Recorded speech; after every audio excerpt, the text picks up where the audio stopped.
Hi guys, thanks for joining us on the Elation podcast today. We are here at a special episode at the Folk Alliance Music Festival here in town. And we are speaking with Dee Carreon. How are you? Yeah, I'm all right, thank you. Good. Good to have you. Thank you. Excited to be here. This is a great event. Yeah. I don't think I realized how large of an event it was. Nobody does. Yeah. Yeah. Where were you guys last year? I think it was Montreal, correct? We're in Montreal, yeah. Yeah, that's awesome. What's it like going from different places? Yeah, to be transient like that? Chaotic.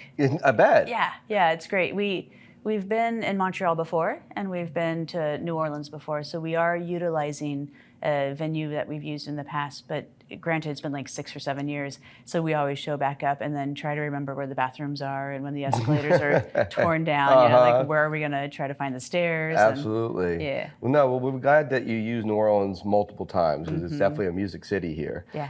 Can you tell everybody what you kind of do and what your involvement is here with Folk Alliance? In Folk Alliance? Yeah. I am the treasurer of the board of directors. I have been a part of Folk Alliance for like 14 years. In the past, one of my many of past lives that I've had, I actually ran a music festival. I had a music nonprofit for underserved communities in my local area in Oregon. I'm a huge friend of many other arts organizations and festivals, and eventually got coerced into applying to be on the board and becoming treasurer. So. That's awesome. I'm a multivariant human. Well, when you're not doing Folk Alliance, Yeah. what are you doing? Right. So to that end, I'm currently in higher ed at Southern Oregon University over in Southern Oregon. I was in the business department teaching and am past chair of that department, but I've rolled into a new position as director of strategic programs and global initiatives, building a professional development center and so forth. Outside of that, I also consult. So I consult with a number of nonprofits around the country and a few international, and I work in manufacturing as a consultant as a COO as well. Wow, all over, many hats. Yes, when you work in higher ed or in the arts, you need to have a job to pay for it. Right, 100%. Yeah, 100%. The art doesn't always fund itself, huh? No, not yet. Is there any music in your business strategy situation when you teach business? I bring in the business modeling around it and various ways to feel creative about being creative, if you will. Because music is 90% business. I mean, it's... Most things are, actually, right? So the reason I even got into higher ed is because I have a strong background in operations. And they asked me to come in and teach the operations class itself, because it's not a thing that people find all that sexy. And I realized quickly... No, logistics and operations are not sexy. Oh, I know, but I love them. I well, I need your find energy. them sexy. I need your energy sometimes. I mean, genuinely, like, if you want, my foreplay is not everybody else's foreplay. However, what I learned was that students really resented the class. They didn't love it, and so my coming in was an opportunity for me to create a level of intrigue about it and to teach everybody that we're all doing operations every day. Right? You're forecasting the weather, you're looking at your transit time, you're trying to understand how to do something more quickly because you need it to be more efficient. That's all just operations. No, 100%. Yeah. Well, I feel like the new generations too, the last couple of generations at least since the iPhone, really kind of start to understand logistics and operations a little more on a daily basis. I feel like because it's just systems you're learning every time you do an update. You would think, except for they're attuned already when they're born effectively to just intuit some of that stuff. And so some of those mechanisms that you and I pride ourselves on being like, oh, I learned this last year. Here's probably what we need to do. They don't even really think about that. They just start doing those things like we learned to do with other ways, right, in the past. So that behavioral mechanism is so different for them. So when you ask them to go on a slightly, I feel like I might be insulting anybody in this room, so I can't look at them, but just tell them, okay. However, with the students that I've taught, when I ask them to think about things on a more analog level, sometimes it actually is really confounding for them. And not that they don't adapt, they adapt more quickly and are able to learn well. But they do have challenges with that because they're expecting it to be in a different, they just think differently. Right. It's super cool, and I'm jealous. Well, they almost expect it to be mapped out for them, correct, in a sense? I don't know if I'd go that far. I think that's a reputation. Okay. Right? Like they just want things handed to them or for it to just be implied or implicit. Rather, they have different brains. They live in a very different world. They have a very different reality than we've ever had. And 10 years from now, those younger generations will have a very different reality. Do you think music triggers any of that in the teaching? Do you think music teaches, like, helps teach business and helps teach things that you can utilize music in certain ways? I think music is one of the most important common grounds we can all find. I think that it's the linear, most accessible language that we can all share. I don't know I have yet to perfect the art of utilizing it through teaching in business courses or trying to build out programs in a way to say, now take a look at music, right? Because it's just like apples and eggs or something. It's like totally different. And yet, it's the one thing that can unify us so quickly. Right. So helping to find common ground, sure. Right. Yeah, Trying to explain forecasting, no. I think the music business is just one of the most intriguing businesses to learn, especially because of how much it evolves. Right. So yeah, Sorry, if you're looking in the world of music business, if I can figure out how to like massage the art of music business, I'm going to make a lot of money. But it's music business as an industry is very complicated. Yeah, well, it's ever evolving too. Especially right now, I feel like we went through a transition that we still didn't figure out with the streaming, and now we're going through another transition in the middle of it with AI. Yeah. Is AI involved in any of your teachings? Sure. Yeah. So just to clarify, I'm not like teaching in the music business. Yeah. No, I understand. Okay, great. But yeah. So yeah, AI is infecting all of us. Yeah, There's as an overall perspective, right? Yeah. So it's more about, in my world, how to utilize and leverage them ethically, and how to do it in a way that really rises all ships. In the music world, the problem I really think is that we don't have a good grasp as to who's calling the shots and allowing for things to evolve even when they shouldn't. And it's challenging artistic rights, it's challenging stability in the marketplace, it's challenging a lot. But I think there's such opportunity there. I agree. So it's just a matter of getting to it. Well, who owns what? Is kind of the question with it. That's the gray market, right? You know, what happens when you do something completely AI? Who owns it? Yeah. Truly. You know, even if you prompted it, but as the computer generated it, which can kind of be translated as owning the masters if you think about it in an overall perspective. Yeah. So who owns what, you know? Listen, I ran a creativity conference that brought in 250 of the top neuroscientists and creativity experts from all over the world. And all of them are of much older generations. They created the entire category of creativity and neuroscience behind it, the brain science of what happens when one's being creative.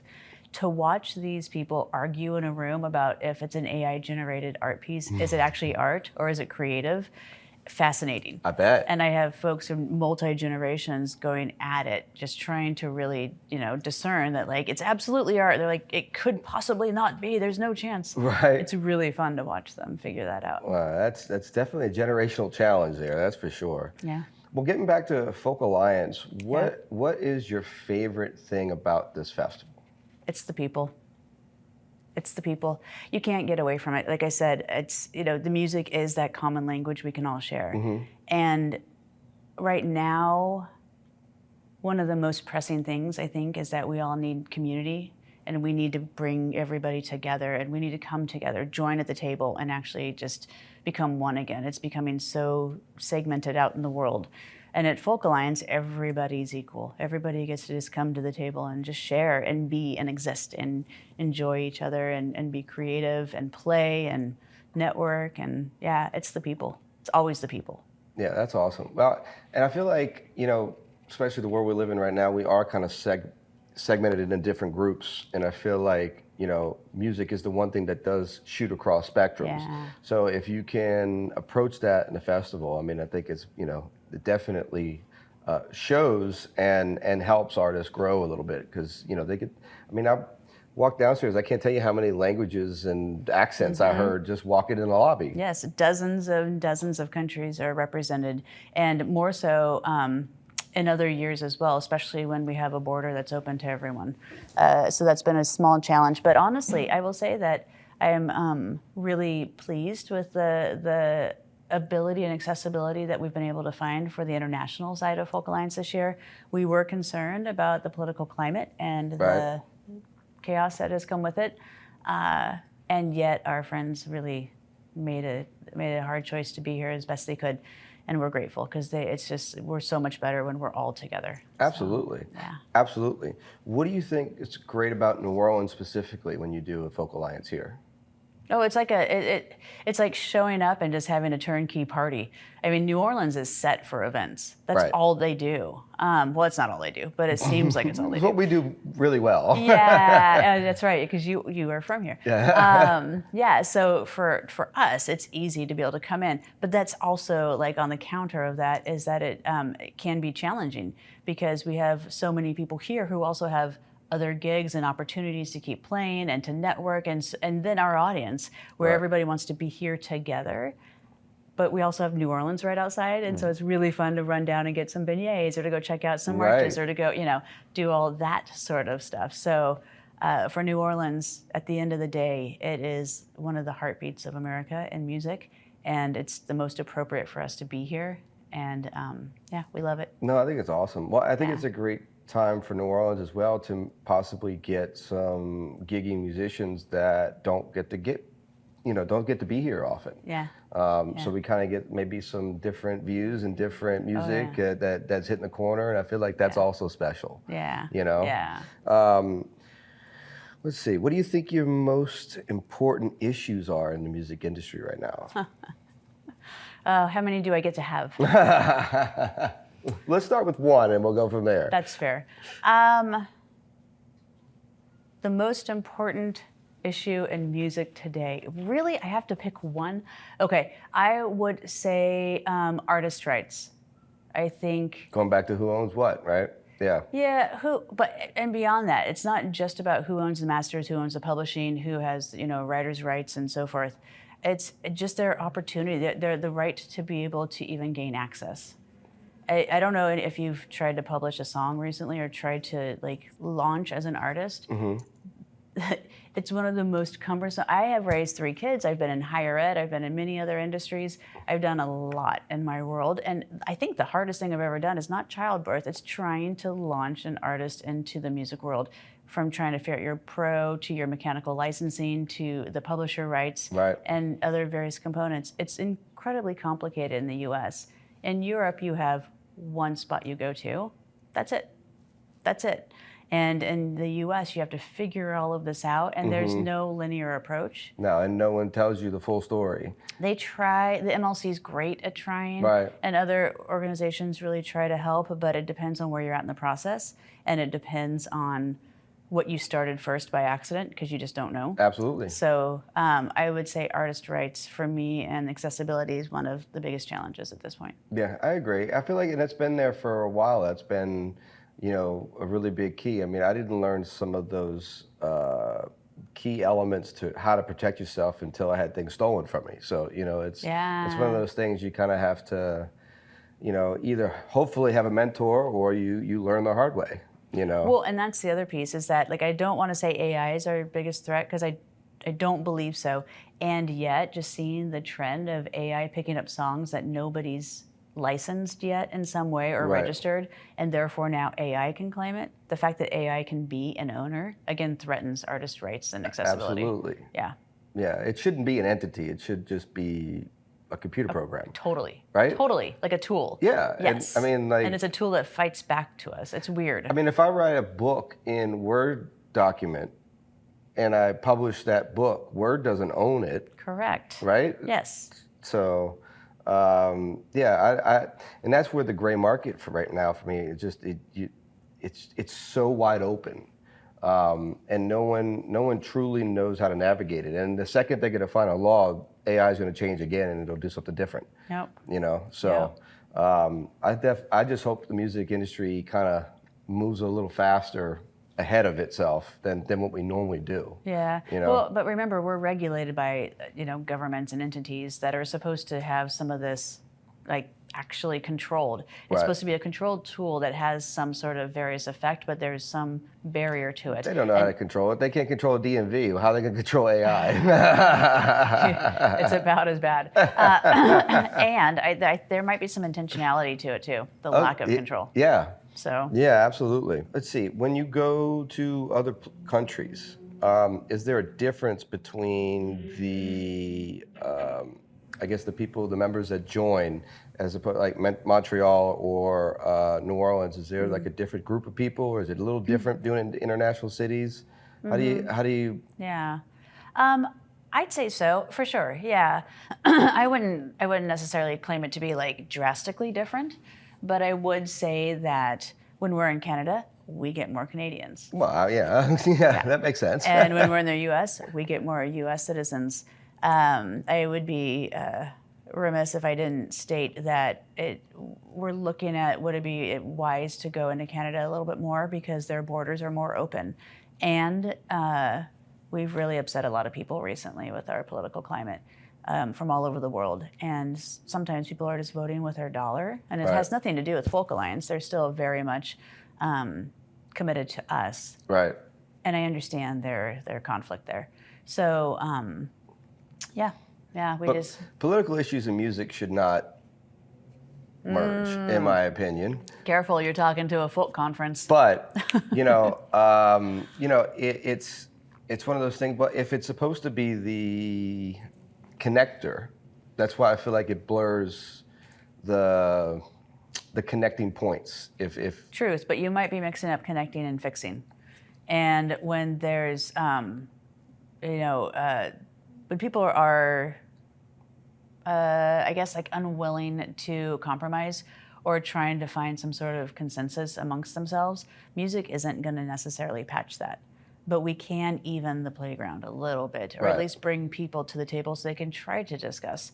But I mean, if you're not willing to discuss, there's no reason to even have the conversation, So there's that impasse there. Right. Whereas folk music, and as Ashley, our president of the board, said last night on the mic, it's inherently political. It has a strong background in activism. Not to say that if you're singing folk music, you're now obliged to have to start writing activist songs. But it is there to, incite thought. Absolutely. And I mean, challenge. Across the board, music has been political statements. I mean, in the urban space and all kinds of different genres. It's been in the rock space. It's been a shout out and, a stand up and, so I mean, there definitely is political issues in music. I just think sometimes we should be careful on how we project that and just make sure everybody knows it doesn't matter what your opinion is. You can still come in and have a conversation. Oh, absolutely. Yeah, I fully agree. Yeah. What's your favorite Folk Alliance memory? Oh boy, my favorite Folk Alliance memory. May I think about that for a second? I was thinking about this previously too, and I was like, I've done like 15 of these. How do I possibly choose? I think honestly, I think it was last year. Last year we had just kind of a secret private family dinner amongst myself and a couple of longtime Folk Alliance members, Shauna Cooper and Cindy Cogbill, and kind of was the backbone over the years past of presenters and administration. And then a couple of the kids came, and it just became this like quiet family dinner really quick in the midst of all the chaos. And it was just one of the most beautiful things to drop in. And this is, we're talking about a span of 15 years of friendship that would have never occurred without it. So that's really close to my heart. Yeah, those are fun moments, absolutely. Oh, they're lovely. If I'm thinking about when it happens to be like a larger scale or a live event where other people weren't actually included in it,